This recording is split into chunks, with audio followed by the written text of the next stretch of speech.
Toto je návrh na biatlon, ktorý sa dá uskutočniť 3 km od centra Žiliny. Troška pobežíš po meste, potom vystúpaš popri obore, kde môžeš vidieť diviaky a jelene. Potom si obuješ lyžiarky, lyže a zlyžuješ nejakých 700 metrov po ceste, ktorú našťastie neposypujú takýchto krásnych 500 metrov, 600 metrov dráhy. 3,5 km od Žiliny.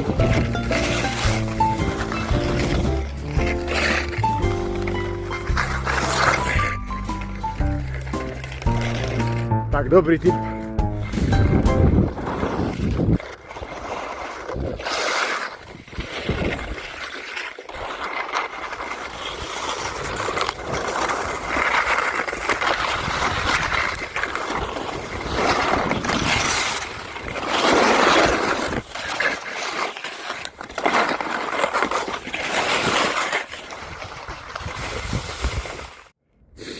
Tak pokračujeme v jazde.